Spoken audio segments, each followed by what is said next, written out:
Welcome to Vegas Circle with Paki and Chris. And today, joining the circle with us at Bottega Exchange, we have got the entrepreneur and owner of the original barbershop, creator of original lifestyles, Mr. Carl Littles. So welcome to the circle, brother. Thank you, my brothers. I appreciate Carl, you guys. Absolutely. How you doing? Man, we've been following you, man, and love the culture, man. You represent the culture of Las Vegas, man. That's why we wanted to have you come on, man, with the original brand, man. It's awesome. Thank you, man. I appreciate it. So what you been up to, man? You've been moving, man. I saw you in Chicago and just moving around, man. So, man, the Chicago was I'm a part of a Major League Barbers trade show, and I'm the Las Vegas representative for MLB. And so when you guys seen the footage of Chicago, I actually was co-hosting the event. It's a trade show that we focus on the lifestyle, the art of barbering, where everybody can come together. You can get education, you can get competitions, you can get vendors, you can get a wide range of networking. So I try to get my team together, and we try to go out there and we try to participate in a little bit of everything so we can grow as a team. So, I went out there, I did an educational platform. One of my barbers, they actually competed. And then we also had a vendor booth where we actually sold merch, which is the original. Was that the original? Yeah, I like that. Yeah. And then we promote the Vegas show as well. Okay. You guys got a Vegas show coming up. Is it at the Link? It's at the Link. It's May 3rd. Okay. At the Link Hotel and Casino. And it's a Las Vegas West Coast Trade Show. MLB and Original Lifestyle presents the Las Vegas West Coast Trade Show. So we'll have vendors, we'll have education, we'll have showcasing, we'll have competitions. And I mean, like I said, I bring international educators in.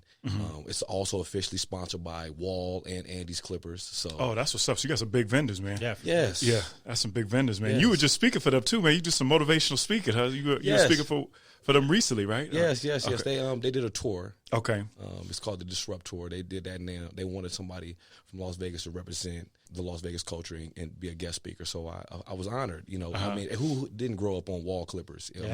I got it at the house now. I got it out. Yeah, right. Yeah. So I felt it was an honor for me for them to reach out to me. I was humbled. That's what's up. Yeah. So you grew up in Vegas, man. So you were a native. Come on, yeah. man. So you born and raised here. Come on, man. Yes. You know everybody here, man. You running for mayor or something, man. Man, I mean, that wouldn't be a bad thing. But absolutely. I mean, all eras, all decades. I mean, my father, he went to Clark High School. My mother went to El Dorado. Okay. I went to El Dorado. My brother went to El Dorado, and then it's a long list from there. I grew up on the east side of Las Vegas. Okay. But at that time when I was growing up in Las Vegas, we all had to play any type of youth sports. So it was easy for us to get to the west side, the historical west side of Las Vegas. Okay. Play at Doolittle, of course, a landmark, and then, of course, play Pop Warner football. Okay. If you didn't play basketball at Doolittle, if you didn't play Pop Warner football at that time, it was hard for you to know everybody. That's what's up. Yeah. Cause you hoop, man. You seem like you got the height, man. So. You know what? I'm not going to sugarcoat it. That was my brother, but I was deaf on that field. So that's what's up, man. Yeah. I know you're a master barber now. When did you decide to get into that field? Because I know it's been about 19, 20 years for you. Or? Yeah. So I've been a barber for 19 years.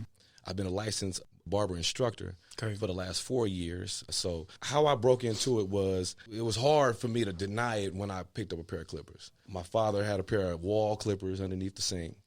I grabbed them. That's when you use Wall clippers, and you would cut and line up with it. You would use it as your cutted clippers, and then you would also use it as your trimmers. Yeah. So I started cutting like everybody else in the bathroom. Okay. At the house. It traveled from me cutting everybody on the football team, and then, of course, I started cutting the basketball team, and I was turning people down for a while. I was like, nah, because I was cutting everybody free. I didn't know how to charge. Got you, yeah. You were just doing it just for favors. I was just doing it for favors. Okay. My friends come by, and so, word of mouth. Yeah. Man, who cut you?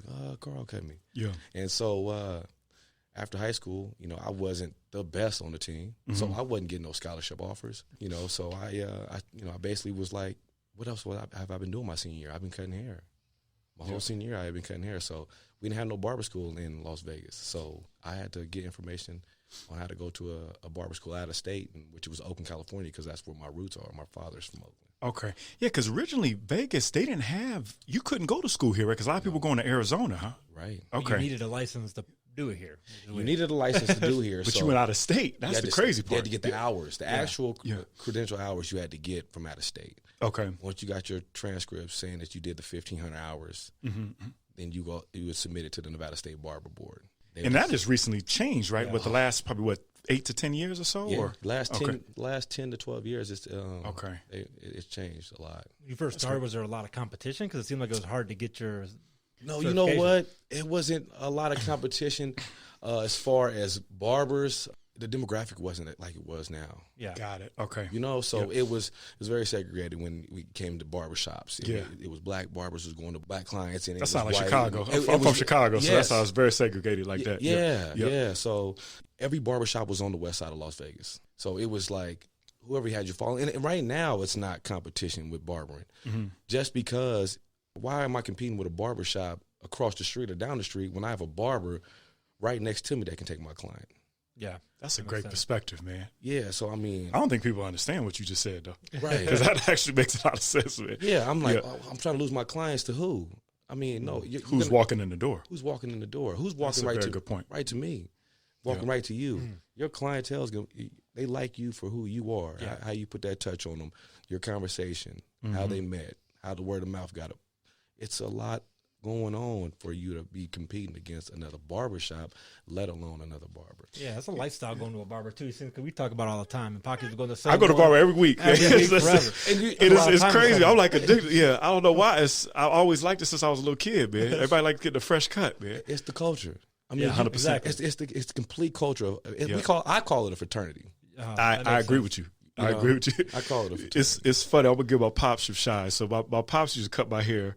But I was having him cut it like every 3 days. This dude fired me like in a heartbeat. Like, I'm not cutting your hair no more. Because I was literally with the lineup like every 3 or 4 days. He said, I'm done. I'm done. We get clients like that, but they start realizing they got to put the barber in their budget. So, well, see, this was free because it was Pops doing it. Yeah, it was Pops. I was taking advantage. That's why I was turning all the clients down in high school. Yeah. Because I didn't know how to charge. Yeah. Man. So that's funny. But it's crazy. You know what? I love y'all's mission statement, and it says, "Save the world one haircut at a time." Absolutely. And that's a powerful statement, man. Because you're right. When you're coming in, people vibe. They might be having stress. They might whatever's going on in their life. Then they sit in y'all's chair, sit in your chair, and you're able to kind of mentor them and get in their ear and get some positive spirit in them in that 20 or 30 minutes or 45 minutes, man. So. I tell people all the time, becoming a successful barber, you have to have your technical skills. You have to have your communication skills. Yep. If you can't communicate with each and every client that comes in the chair and understand that some people ain't very communicational.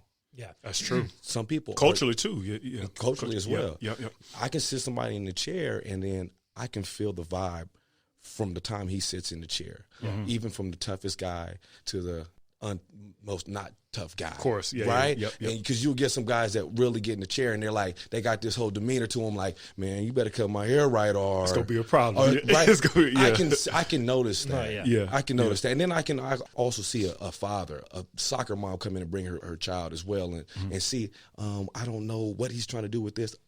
I can break every individual down.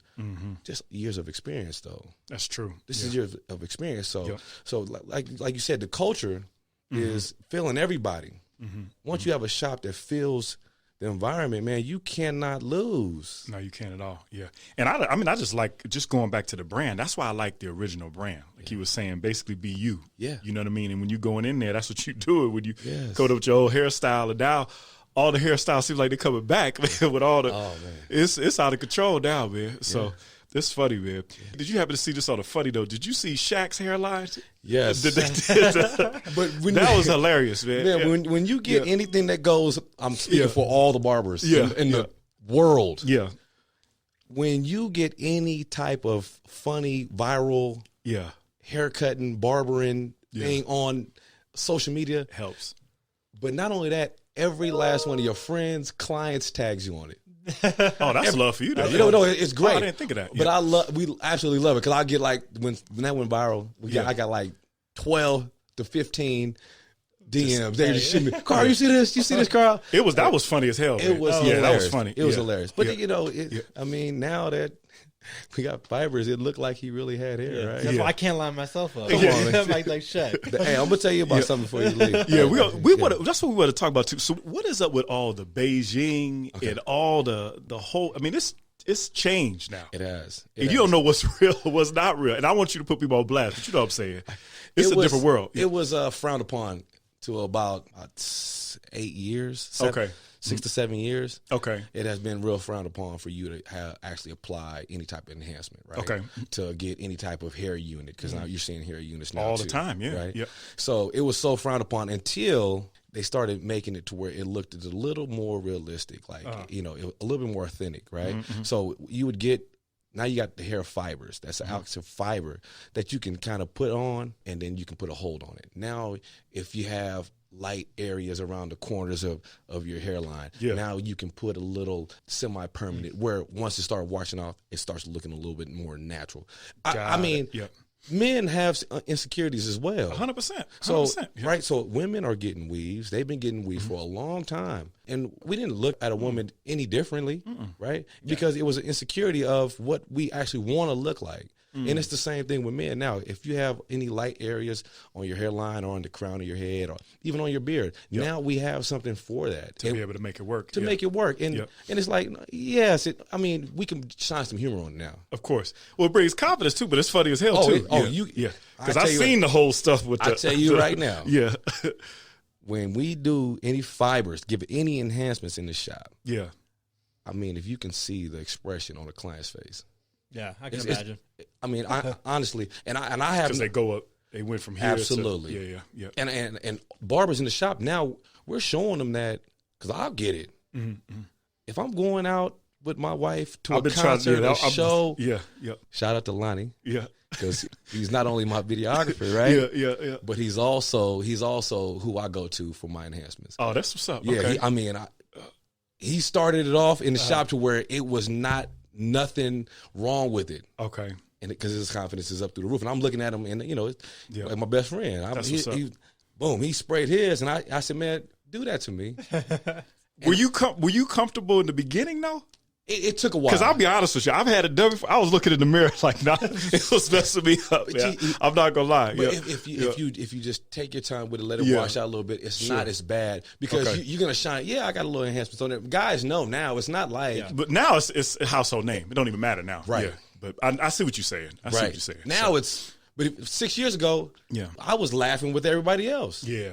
Not realizing I was going to be one of those guys. That's funny. It's the age, man. It's that age, beautiful thing, right? Denied to many. No, you're 100% right. Right? You're 100% right. Yeah. So you're an instructor also, right? So I see you do a lot of instructing and mentoring. Do you teach at the barber school, or how do you do your instructing? Yeah. So I was at Nevada's first barber school. Okay. I was there just getting a lot of experience, because, of course, that's a future goal for myself. Got licensed to be a licensed instructor for the simple fact my passion started shooting towards educating on the art of barbering, because I've seen a lack of professionalism in the industry. Yeah. We should get a lot of you. I like you talk about this right now. Right? Yep. And I felt that if I can make a difference with my experience and my word, if I can communicate and be very transparent with the barbers growing up in the industry now, they can understand that we actually are a profession and we're not an actual hustle. And we would get a lot of more respect from the outside world, outside of our fraternity, as being professionals. We come a long way. I talk with my barber about this all the time. He was saying, what's wrong when somebody comes in, hey, sir, how you doing, man? How can I help you? Absolutely. And then you vibe off of, then you be the chameleon. Right. And I saw a couple of your speeches, man, and it's powerful, man. You're talking about, stop the goofy. Yeah. People are serious about their hair. Absolutely. And you got to, like you were saying, fill them out, but also make sure you're being professional too, and make sure that they're on point. And the body language. Absolutely. I noticed that's what you were doing, is the body language, because people feel that body language. They feel it. They feel your expressions on your face. They can feel it. It's an energy that anyone can have if they're in the building. You've been in the building and got bad energy. Of course, Somebody's body language, their facial expressions, it all adds up. You'll look and be like, you know what, I might have to get out of here. What would you say to a young man or a young woman trying to get into becoming a barber? Let's say they're not sure if, hey, do I want to go to college? What am I going to do out of high school? What would you say to them now if they're listening? Because I know a lot of people are listening. So be very open-minded of any journey that you're doing. Okay. If you fall in love with the culture, then you'll fall in love and you'll actually get the passion. You'll get passion from that, but if you love the culture, you'll embrace anything. So as a young man, any young man coming up right now, if you got the passion for it, love the culture, man, go for it, give it a try. Man, love the process. The process is way better than the prize. That's true. You do this for a while. You still love it? You still love it? I love it, man. Yeah. I absolutely love it. You can tell you have the passion about it. Oh man, it's crazy. Like I feel this passion that I have for the art of barbering is like anybody else that loves their profession. A football player, a basketball player, a celebrity, a singer, an actor. I have that same passion that they have. That's why you're successful. You can tell because you go all in. Yeah. All in. Yeah. That's the prize to see that. When people go all in on what they're doing. Yep, absolutely. How do you teach? Because everybody's independent, right? So everybody that comes to your barbershop or works with you, I don't want to say works for you, but works with you, right? Absolutely. How do you teach them start early, build your client base? Like, how are you teaching them those nuggets? So you can tell them everything that you just said, but if I don't actually apply that and they don't actually see that, if I'm not accountable for actually doing that in front of them, they're not going to take those gems with them. They got to, when I tell them, hey, you know what? I get here, you got to get here at 8 o'clock. You got to leave here at 4:30. You got to take an hour lunch. You have to greet the client that walks in the door. Good evening, good afternoon. How you doing? Appointment. Or you walk in. If I don't show them that this is how it's done, then they're not going to ever take it serious. I can talk until I'm blue in the face. Yep.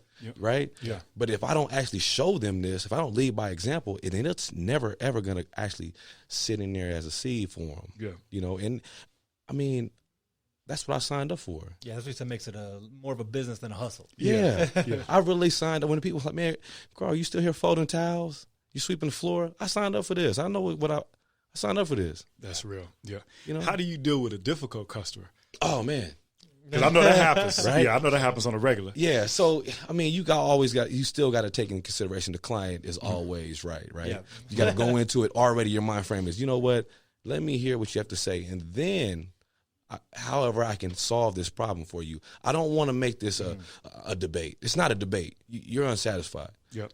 That's fine. So now, where do we go from here? You have to show. You have to show that. When I get those opportunities to do that, I mean, I honestly let's go, because I know I have young barbers watching. Yeah. I have a 19-year-old barber in there. I have a 24-year-old barber in there, a 26-year-old barber in there. When I see the opportunity to show them how to stay professional, stay calm, stay poised, and show the emotion, I stand up for it every time. That's what's up. Every time. You know what I love about successful. Yeah, and you know what I love about the barber industry? I got a close friend. You actually remind me of him, my boy Polo in Boston. And one of the things that I loved, and he teaches at a school too, but he also runs a couple of barbershops and salons that he owns. And I went to his school a couple years back just to see how he was talking to the kids, and he wanted me to talk with them also. And to me, it's so powerful because you're going and making your own money at your own pace. So you're not waiting for a paycheck. If you wake your butt up, if you go hustle and you do the whole nine, you can. I don't want to say it's unlimited, but because there's so many hours you can work. But at the end of the day, you are building it. You're building what I mean? Absolutely. And that's what's powerful. Yeah, and when you build in that, so for instance, no, we're not doing nothing for free, right? Of course, yeah. So as the years move forward and you get more experience, you do raise your prices. You know, I started off at $18 for a haircut and a shave. Okay. I've went all the way up to $45, $50 for a haircut and shave. And there's barbershops that go past that. But yeah, I heard, like after the 5 o'clock when you come in, I'm my first time out of town, I'm like, what the? It charge you $100 or something, man. Right. But when you start seeing that barbers are raising their prices, it's a certain type of confidence and certain kind of calmness that you get when you know that your barber behind you got that experience. How I put the hot towel on, how my gentle my touch is when I'm doing the ball fade, or how gentle my touch is when I'm doing a beard trim and I'm shaping it up. You can see the confidence level. You can see the sturdiness of the hand. You can see our client consultation more fluent. What we doing today? What we getting today? Yep. How's your family? Everything, your whole experience starts to shape. Now you're way more comfortable in this chair. So that makes sense. Right, so you're like, he raises prices, but man, I'm not going nowhere else. Yeah, because I'm gonna pay it. You comfortable? I'm comfortable right here. So switching it up a little bit, when did you get in business? When did the original barbershop basically form? The original barbershop opened in 2015, August 6, 2015. So almost 5 years. 5 years, right? Okay. And we started off in a smaller suite. It was 1,000 square feet, and it was 6 barbers in there. Okay. And we took a leap of faith, opened up the shop. And we were in a dead center of a neighborhood on Tenaya, right? We didn't realize that this neighborhood was in dire need of a community barbershop, something that we were dying to be a part of. Okay. Right? Gold mine. And sometimes real estate is a gold mine. So, right? Yeah. And so we were there I want to say 9 months, and we couldn't take no walk-ins. Okay. I was wondering, what is going on? We're taking appointments. I'm like, we can't take no more walk-ins. We're filled up to the brim, booked all day. And so I'm walking to the store, and I'm just frustrated because I'm like, man, what is going on? Why we can't squeeze no more in? All right, I'm getting behind. I'm hour behind. So now my appointments are unsatisfied. So a friend of mine, and he looked. He said, man, he was cracking a joke. He was like, man, you should get this sweet and knock the wall down. And I'm like, yeah, leave me alone. Right, I'm frustrated. He's like, you laughing? That's what he tells me, right? And I looked over, and I was like, my wife always says, she was like, you kill me on how you just go. So I got the suite next door and knocked the wall down. Excellent. Added one more chair on the old side and added 6 more chairs on the other side. Oh, so you expanded a lot then. Yeah. So it was 13 barbers in there. So now we can accommodate the walk-ins, but I wanted to take in 6 brand new barbers. That's what's up. No clientele. Well, basically no clientele. And I mean, after that, it was like breaking news for some reason, because it's very odd. That's a lot of people, man. I didn't realize that some shops, you can see a shop with 4 barber chairs and there's one barber. There's people trying to get barbers. And I had, at that moment, I had no problems getting barbers because of what me and the crew that started, the culture we created. We created this culture. So I was just like, barbers are like, man, no, we coming there. Yeah. And then we love promoting on social media. Of course. That helped, of course, right? Yeah. You know, I had my best friend, he was shooting videos for us, telling me what cameras to buy, you know, what kind of lenses to buy, so I can make sure that the appearance of our bio, of our IG page was on. Right, yeah. Was right. Is that real? Is that yes. That's what, yeah. That's you got some, you got some good stuff. I've been paying attention. Yeah. Real House, yeah. No, yeah. I paid attention to that. You got some good stuff, man. Man. Straight up. And that's not just BS. That's straight up. You got good stuff. Man, this guy, not to get off subject, this guy is self-taught. Seriously. I'm dead serious. Yeah. This guy got the drones and the whole nine, man. He has everything you need, and he taught himself. Okay. We're going to have to talk, man. We got to talk after this. We have to talk after this, man, because I see your stuff, man. That's serious, man. Yeah. So what would you say is the biggest obstacle that you had to deal with? Is it the people or the business or a little bit of both? Because business is crazy, man. It's crazy. The most difficult obstacle was just getting the city to feel your vision and just, you know, you have to go through the county and the city and just getting your permits and stuff like that. If you're the entrepreneur, you're kind of self-teaching yourself as well, right? So it's not like you went to school to learn how the city deals with permits and deals with licenses and contractors. All the red tape and all the, Right. Yep. So just figuring that stuff out yourself. And then if you trying to ask somebody else, they don't have, not too many people have time to break down from point A to point. Or want to. They just want to run through the motions. They're kind of looking at you like it's your hazing period for a business owner. You're like, they're looking at you like, go for it, man. You know, shoot your shot and keep it moving. Hey, man, if you fall, man, get back up type of thing, you know? So that was the biggest obstacle because like I said, but it was really enjoyable once you got the prize. You're looking like, man, that was a fun time in my life. Like trying to get this permit, this water permit, trying to get this plumbing permit and this electrical blueprint signed. And I mean, making sure that you're not getting completely stripped for all your money for your general contractor. That's a very good point. Those things right there. Because there's little loopholes here. Yeah, that's a real statement. It's not simple to knock a wall down, but you don't realize what it entails. They want to know why, right? They want to know. That's very true. Yeah. What would you say is one of your most memorable lessons that you've learned from a client? Oh man, you have to be careful making your client become your friend. Why you say that? Because some clients get too comfortable. Take advantage. They will. That's human nature, and I'm not. It's fine. That's true, right? That's true because it builds your personality on how to deal with clients that become friends, and you start to see the relationships grow. You start getting invited to weddings, birthday parties. I mean, barbers get invited to everything in there. Everything. Good point. Man, this is my barber. We've been talking about my wife. We've been talking about my kids, my business ventures, my jobs, my whatever. We talk about everything. So you start getting this close with this client and not realizing that they might get too comfortable in conducting business and pleasure. That's true. Now they feel obligated to get in whenever they want to. Because I've had to tell a client, like, hey, listen, if I can't cut you because we're that close, man, don't let our friendship come between this haircut. Yeah. Please. Yeah. That's true, man. Right. And people take advantage, too, if you're not planning and you already got appointments set up. So right. I know that's right. Man, you can squeeze me in. You just came to my wedding. I can't. But you screwing me up with everybody else. Right. Yeah. You're on this other end when we talk about this. You can see the entitlement come through a little bit. Yes.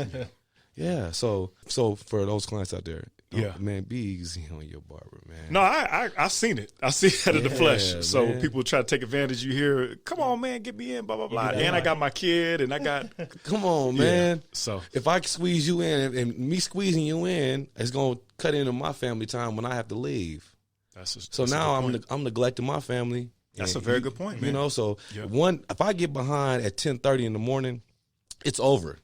You already know your day. It's over. I'm already 45 minutes behind. So where am I going to get that 45 minutes from? You can't. You got a lunchtime or whatever. No, at the end of the day. Yeah, that's a good point. It's a wrap. So that's a good point. I'm speaking for them. I'm that's good, man. I'm sure you saved a lot of people a lot of headache. But speaking of for sure. What would you have taken advantage of knowing, like ahead of time before you started a business? Maybe I shouldn't have did that, or getting into the barber game, maybe not go this direction. I would, just take my time.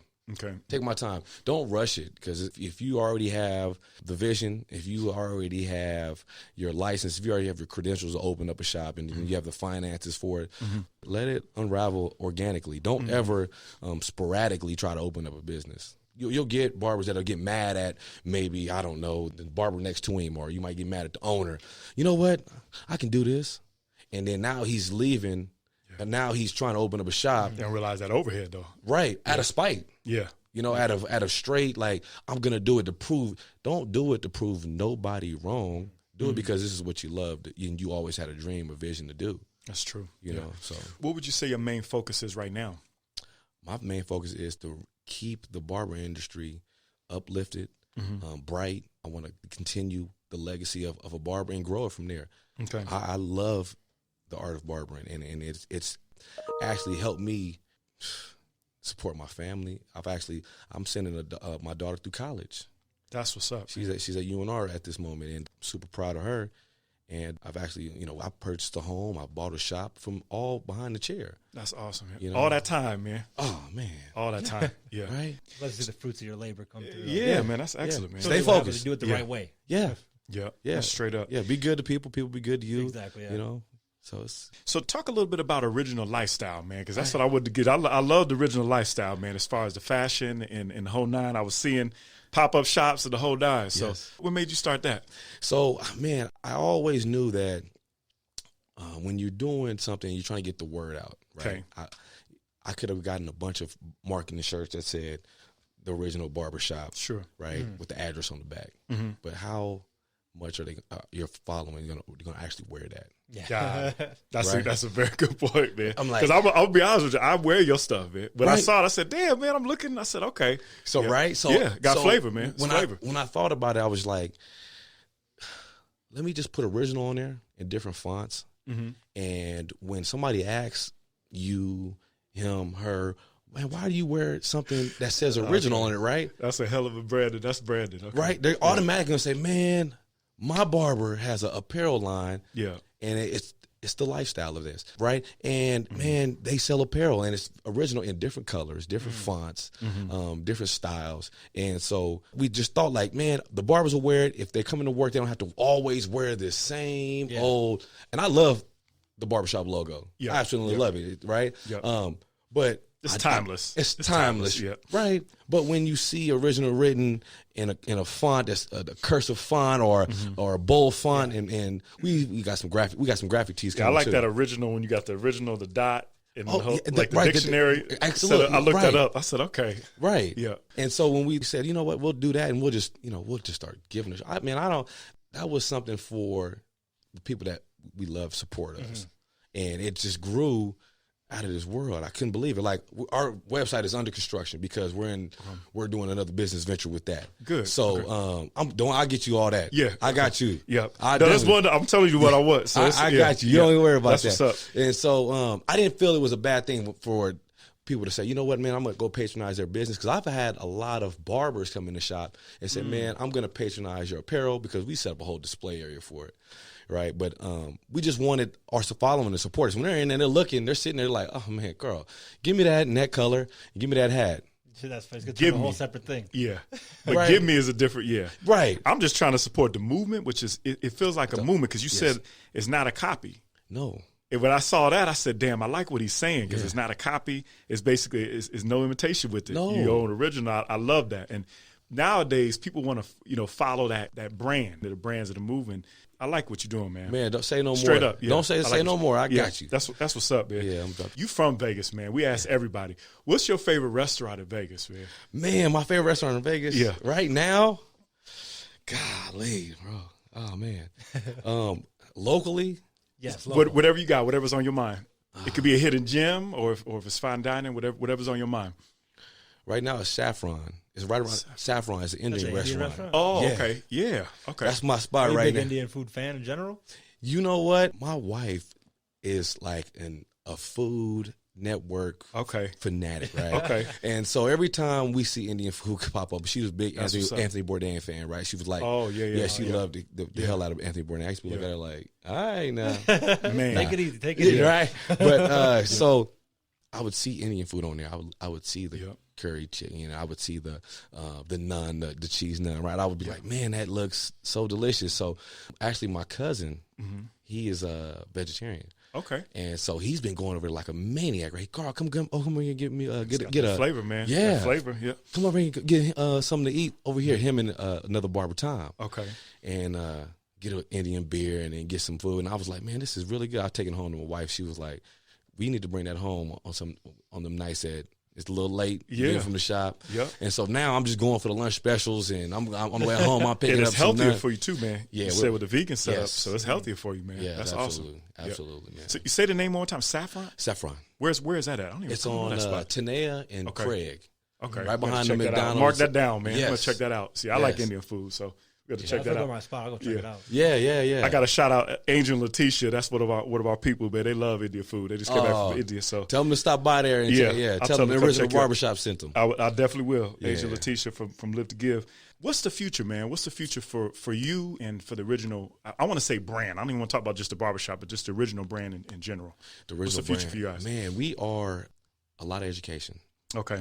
Yeah. A lot of education. It's no telling. We got some stuff that we ain't really revealed just yet. There you go. Okay. You got to Just keep yet. it. Yeah. But we are doing a lot of education. We're educating a lot of barbers on techniques, trending styles, just the art of barbering in general, marketing, branding, finances. That's what's up. A lot of motivation to keep them focused. A lot of things is the foundation, structure, and consistency. Those are like three main words that if you don't have those, if you don't adapt those as a barber, where your foundation came from, how do you structure your foundation, and how do you stay consistent with that? If you don't structure that, You're done. You're done. Yeah. Yeah. And now, nobody wants a long spiel about what to do.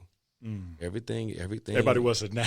Right now. Unfortunately, everything is. So when I'm seeing those young guys, I'm like, hey, I'm trying to hurry because they're almost out the door when you say three words, Yeah, right? yeah, that's true. Foundation, structure, consistency, and they're almost okay. Thanks, Carl.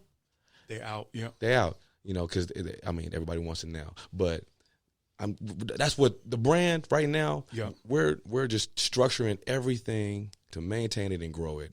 From education to building the brand and also just spreading it out, man. More than just in the city, Yeah. You know, there's a lot of people having a hard I time. get out of here. That's good, Like man. creating a lifestyle out of being a barber. Is that what you're noticing and trying to change? Yes, I definitely want. Making a career, basically. Yes. Yeah.